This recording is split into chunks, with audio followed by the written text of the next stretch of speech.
The best book to read is the Bible. The best book to read is the Bible. If you read it every day, it will help you all the way. Oh, the best book to read is the Bible. Dear brothers and sisters in the Lord, ప్రభునందు ప్రియమైన సహోదరి సహోదరులారా, today's verse for our meditation is taken from Lamentations chapter 3 verse 23. ఈ రోజు మన ధ్యానం కొరకు విలాప వాక్యములు 3వ అధ్యాయం 23వ వచనం నుండి తీసుకొనబడింది. Great is thy faithfulness. నీవు ఎంతైనా నమ్మదగిన వాడవు. Prophet Jeremiah, who is known as the weeping prophet, authored this book Lamentations. మరి ఇర్మియా ప్రవక్త, విలపించే ప్రవక్తగా పేరు పొందినటువంటి ఆ ఇర్మియా ఈ విలాప వాక్యముల గ్రంథం రాశాడు. When we see the context of these words, Prophet Jeremiah was sitting in a desperate situation looking at Jerusalem. ఈ వచనం యొక్క సందర్భాన్ని మనం గమనించినట్లయితే ఇర్మియా ప్రవక్త ఎంతో నిరాశలో ఆయన కూర్చొని ఈ విషయాల గురించి ఆలోచిస్తున్నట్టు మనం చూస్తాం. When we read what he said, surely our eyes also will be filled with tears. ఆయన చెప్పినటువంటి, ఆయన రాసినటువంటి ఈ మాటలు మనం చదువుతుండగా నిశ్చయంగా మన కళ్ళు చెమ్మగిలుతాయి. It happened to me literally. అక్షరార్థంగా నాకు కూడా సంభవించింది. We all know the Babylonians under the leadership of Nebuchadnezzar invaded the kingdom of Judah thrice and took many people as captives. మనందరికీ తెలుసు కదా, ఈ బబులోను వారు నెబుకద్నెజర్ యొక్క మరి ఆధీనంలో వారు యూదా దేశం మీదకి 3 పర్యాయాలు దండెత్తి వచ్చి వారందరిని బందీలుగా తీసుకొని పోయారు. Many people from the king's palace are also taken as captives. రాజభవనంలో నుండి కూడా అనేకులని బందీలుగా పట్టుకొని పోయారు. They also looted and destroyed the temple. వారు ఈ దేవాలయం ధ్వంసం చేసి దాన్ని దోచుకొని పోయారు. People like Daniel, Shadrach, Ezekiel, Mordecai, etc. have gone to Babylonian captivity during these 3 invasions. ఈ 3 పర్యాయాలు దండెత్తి వచ్చినప్పుడు దానియేలు, షద్రక్, ఎహెజ్కేలు, మొర్దెకై లాంటి వారు అక్కడ బందీలుగా చెరలోకి పోయారు. Many people from the palace, మరి రాజభవనం నుండి అనేకులు later who are kept in the administration of Babylon, were asked to stay in the palace. ఆ తర్వాత బబులోన్లో వారి పరిపాలన ఈ విభాగాన్ని వారు చూస్తున్న వారు కూడా ఆ బబులోన్ యొక్క రాజభవనంలో ఉండాలని కోరబడ్డారు. So they were made eunuchs as per the custom of that day. మరి ఆ రోజు ఉన్నటువంటి అక్కడ ఉన్నటువంటి ఆచారం ప్రకారము వారిని నపుంసకులుగా మార్చారు. What a sad state it is. ఎంత దుఃఖకరమైనటువంటి Future పరిస్థితి. princes of Judah became captives, they became slaves and eunuchs. భవిష్యత్తులో రాజకుమారులుగా ఉండవలసిన యూదా వారిని బందీలుగా చేశారు, బానిసలుగా చేశారు, వారిని నపుంసకులుగా మార్చేశారు. The other side of the truth is that even the glorious city Jerusalem, which was thickly populated, became solitary like a widow. మరి ఈ సందర్భాన్ని మరొక వైపు నుండి మనం ఆలోచన చేస్తే పరిస్థితి అక్కడ యెరూషలేము అది ఎంతో మంది ప్రజలు ఉండేటువంటి నివాస స్థలమైన ఆ ప్రదేశం ఒంటరిగా ఉన్నటువంటి ఒక విధవరాలి వలె పరిస్థితి మారిపోయింది. We can read all these things in the opening verses of the book of Lamentations. ఈ విషయాలన్నీ కూడా విలాప వాక్యము గ్రంథంలోని ఆరంభ వచనాల్లో కనబడుతున్నాయి. Once upon a time, Jerusalem was called the perfection of beauty.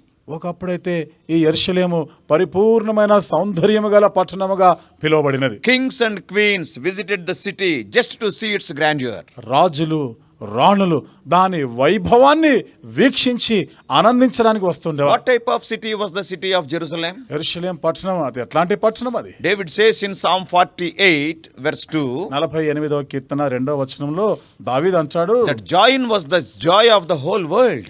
ఆ సియోను సర్వభూమికి సంతోషం ఇచ్చేదిగా ఉండింది. Though temple was not there during Davidic times, మరి దావీదు కాలంలో దేవాలయము లేకపోయినప్పటికీ the ark of the Lord was kept in Zion. దేవుని మందసము సియోనులో ఉంచబడింది. And he further says in verse 3 of 48th Psalm, 48వ కీర్తనలోని 3వ వచనంలో ఆయన ఇంకా అంటాడు, God is known in her palaces for a refuge. దాని నగరులలో దేవుడు ఆశ్రయముగా ప్రత్యక్షమగుచుండేవాడు. Verse 5 says, 5వ వచనం that రాయబడింది, kings marveled at its splendor. చూడండి, రాజులు దాని యొక్క ఆ వైభవం, ఆ శోభని వారు చూసి ఆశ్చర్యపడిరి. It is no secret that during King Solomon's days, the name and fame of Jerusalem where the magnificent temple was built spread throughout the globe. సొలొమోను కాలంలో ఎంత అద్భుతమైనటువంటి ఆ దేవాలయం, దాని యొక్క మహిమ వైభవము ప్రపంచవ్యాప్తంగా కీర్తి పొందిన విషయానికి వస్తే అందులో ఏ రహస్యం ఏమీ లేదు. When Jeremiah saw the condition of the temple,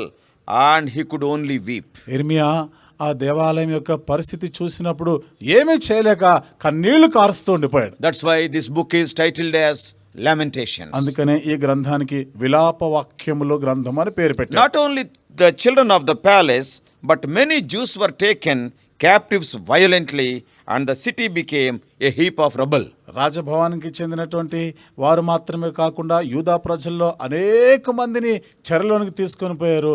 ఇక ఆ దేశం అంతా కూడా ఒక రాళ్ల కుప్పగా ఉండిపోయింది. Also, the whole city was full of dead bodies. అంతేకాకుండా ఆ పట్టణము, ఆ ప్రదేశం, ఆ దేశం అంతా కూడా మృతదేహాలతో నిండిపోయింది. The sacrifices and aromatic smell of their worship was replaced by the stench of the decaying bodies. వారి యొక్క అర్పణ, వారి యొక్క బలి అర్పణలు, ఆరాధనలు ఇవన్నీ కూడా అక్కడ కృషించిపోతున్నటువంటి, కుళ్ళిపోయినటువంటి ఆ మృతదేహాల వాసనతో నిండిపోయింది. The aromatic, sweet smell of fragrance was there in Jerusalem.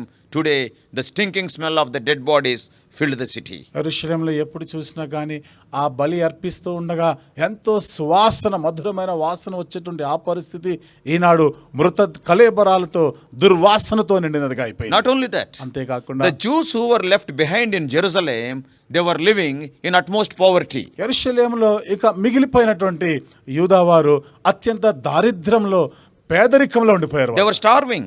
వాళ్ళు ఆకలితో అలమటించిపోయారు. Like beggars, as we see today, they were searching in the rubble for food. వారు ఒక అడుక్కునేవారుగా భిక్షగారి వల్ల ఎంత దుస్థితి. ఆ రాళ్ల కుప్పల మధ్యలో ఏదైనా ఆహారం దొరుకుతుందేమో అని వెతుక్కుంటున్నారు. They were fully broken. వాళ్ళు పూర్తిగా విరిగిపోయిన పరిస్థితి అయిపోయింది. Which real man or woman of God continue to be silent and not shed tears at such a pathetic state? ఎంతటి దైవజనురాలైనా కానీ ఆ దయనీయమైన దుస్థితి చూసినప్పుడు ఎలా మౌనంగా ఉండగలరు? What is the cure for such depression? అలాంటి యొక్క ఆ నిరాశ, నిస్పృహ పరిస్థితికి దానికి పరిష్కారం ఏమిటి? When the outlook, that is the things around you, is so bleak that you cannot face it, నీ చుట్టూ ఉన్నటువంటి పరిస్థితులు అది చూడడానికి కూడా అంత అస్పష్టంగా ఉన్న పరిస్థితుల్లోని then చూస్తున్నావు. what to do? మరి ఏం చేయాలి అప్పుడు? Try the uplook. నువ్వు పై దిశగా చూడడానికి ప్రయత్నించు. Your outlook must become uplook. You should not see around, you should see upwards. నీ చుట్టూ ఉన్నటువంటి పరిస్థితులను నువ్వు చూసేదానికన్నా నీ చూపు పై దిశగా వెళ్ళాలి. Don't think of yourself and situation around you.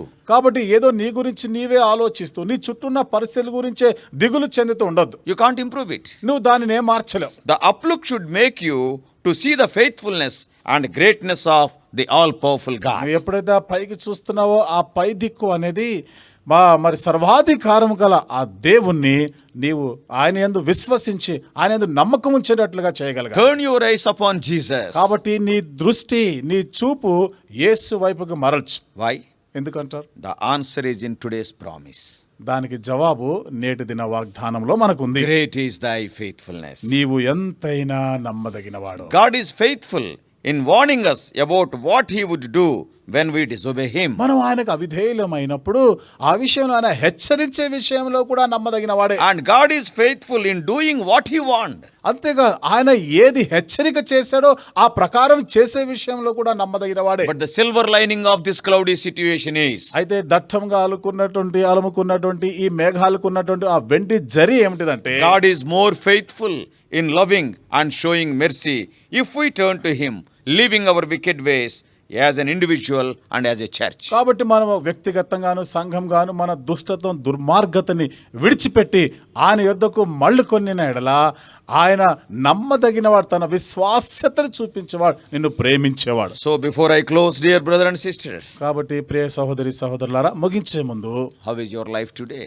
ఈ రోజు నీ జీవితం ఎలా ఉంది? By disobeying God's clear principles and instructions, have you gone away from God and became captive to a habit or a situation? దేవుని యొక్క స్పష్టమైనటువంటి ఈ వాగ్దానాలు, హెచ్చరికలు తెలిసి కూడా నీవు మరి దానికి అవిధేయుడివై ఏదో అలవాటు దురలవాట్లకి బానిసలైపోయిన పరిస్థితిలో ఉన్నావా? Remember, గుర్తుపెట్టుకో, by thinking about that habit and situation, you will further worsen your condition. ఆ అలవాట్లని ఆ పరిస్థితులను తలచుకుంటూ ఉన్నట్లయితే నీ బ్రతుకు మరింత అధోగతికి వెళ్ళిపోతుంది. Look unto Jesus once again this morning. ఈ ఉదయకాలం మరొకసారి యేసు వైపు చూడు. Confess your failure. నీ పతనాలన్నీ ఒప్పుకో. He is faithful to forgive and restore us. ఆయన నిన్ను క్షమించడానికి నమ్మదగిన వాడును, నిన్ను సమకూర్చువాడునై ఉన్నాడు. Great is his faithfulness. ఆయన ఎంతైనా నమ్మదగినవాడు. May God help you to set right those things which are against him in the very early hours of this day. కాబట్టి ఆయనకి విరుద్ధంగా ఉన్న విషయాలన్నింటినీ కూడా ఈ దినము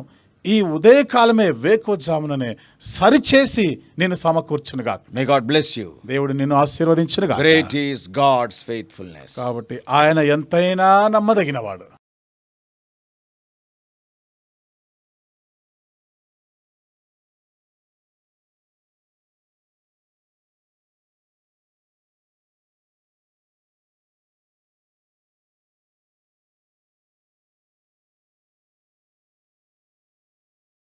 God bless you all.